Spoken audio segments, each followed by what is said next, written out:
반갑습니다. 스포츠 분석 국내 1위 가생 스포츠입니다. 오늘도 확실한 분석을 바탕으로 여러분께 큰 도움을 전해드리겠습니다. 구독과 좋아요 한 번씩 부탁드리겠습니다. 경기 분석에 앞서 국내 1위 분석가분을 모신 정보 공유방을 무료로 초대해드리고 있습니다. 영상 아래 고정 댓글 통해 메시지 주시면 참여 가능하시니 많은 참여 부탁드리겠습니다. 2월 16일 경기 일정입니다. 핵심만 빠르게 분석 들어가겠습니다. 첫 번째 벤피카와 툴루즈의 경기입니다. 벤피카는 일찌감치 UCL에서는 4경기 만에 탈락을 확정입니다. 리그에서는 상당히 견고하던 수비력이 UCL에서 버티지 못한 것이 상당히 큽니다. 물론 디마리아나 주앙 마리우 같은 주요 공격진이 조별리그 막판에는 상당히 긍정적인 흐름으로 조별리그를 마친 것은 상당한 위안이 될 듯합니다.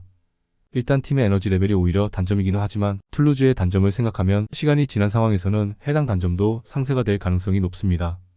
툴루즈는 휘슬이 올린 이후 초중반까지는 빠른 빌드업과 에너지 레벨이 장점인 팀입니다. 다만 툴루즈의 문제는 전반부터 오버페이스 여파가 눈에 보이는 편이고 특히 후반에는 실점률이 아주 높아진다는 점입니다. 리그에서의 실점률이 아주 높은 팀은 아니지만 강팀들이 즐비한 유럽 대항전에서는 전반적으로 후반 실점률이 발목을 상당히 세게 잡는 면모가 강했습니다.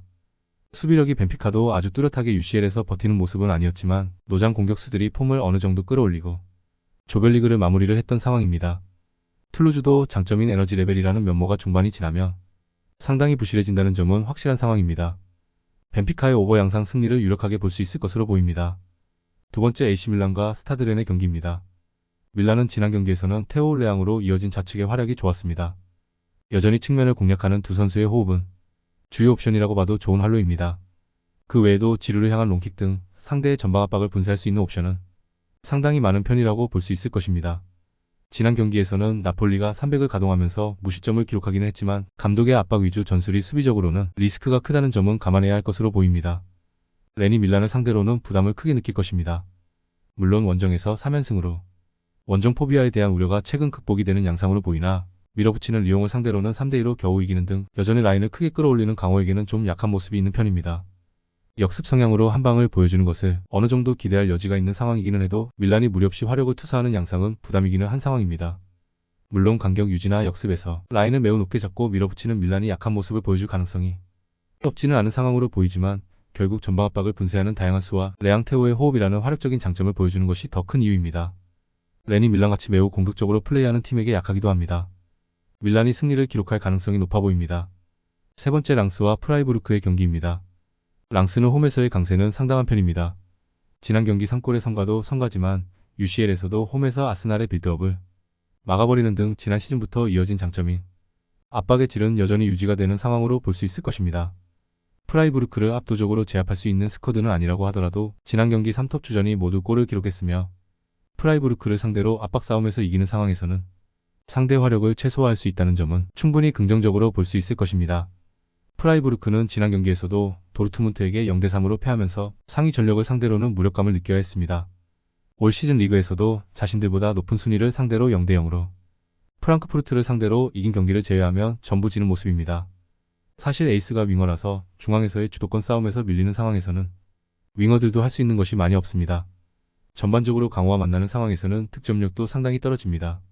압박 싸움에서는 홈에서 상당히 좋은 모습을 보여주는 편인데 프라이부르크가 중앙에서의 주도권 싸움에서 패하면 득점력은 물론이고 전반적인 경기 내용도 좋은 모습을 보여주는 양상은 아닙니다. 랑스의 득점력이 압박의 질에 비해서 아주 꾸준한 면모는 아니지만 지난 경기 주전 3톱이 모두 골을 기록했다는 점은 주목해볼 이유가 있을 것이며 랑스가 우세한 상황으로 볼 수 있을 것이기에 승을 추천드립니다. 네 번째 브라가와 카라바흐의 경기입니다. 브라가는 전반적으로 UCL에서는 압박을 아주 적극적으로 가져간 것이 독이 된 양상입니다. 압박이 풀린 상황에서는 수비와 미드필더 사이의 넓은 공간이 수비적인 난조로 이어지는 모습이 강했던 것이 사실이었고 이 때문에 강호들과의 경기에서는 골이 나오는 상황에서도 체급을 극복하지는 못했습니다.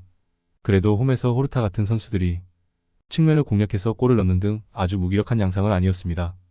원정에서의 카라바흐는 신뢰하기 어려운 양상이 짙습니다. 아제르바이잔이라는 지리적인 요소가 전반적으로 홈 원정에서의 다른 경기력에 영향을 보이는 것이 사실입니다. 일단 UEL에서 전반적으로 막혔던 카라바흐의 공세가 마지막 2경기에서의 회복세는 보여준 모습을 보여주었지만 해당 경기들에서도 후반 막판 실점이 나오는 등 밸런스가 아주 잘 맞는 모습은 아니었습니다. 브라가도 나름대로 수비와 미드필더 사이의 간격이라는 약점이 뚜렷한 편이나 측면을 공략하는 화력이 아주 먹통인 상황은 아니었던 것은 아니었습니다. 카라바흐의 원정에서의 페이스를 유럽 대항전에서 신뢰하기 어려운 것도 사실입니다. 오버 영상에서의 브라가 승리를 추천드립니다. 이상으로 저희 국내 최고 분석가분들의 추천 배팅입니다. 더욱더 자세한 조합픽은 국대 최대 스포츠 정보방에서 무료로 받아보실 수 있으니 영상 아래 고정 댓글 링크 클릭해주시면 친절하게 안내 도와드리겠습니다. 오늘도 짧은 영상 봐주셔서 감사합니다. 조금이나마 유익하셨다면 좋아요, 구독 부탁드릴게요. 다음 영상에서 또 뵙겠습니다.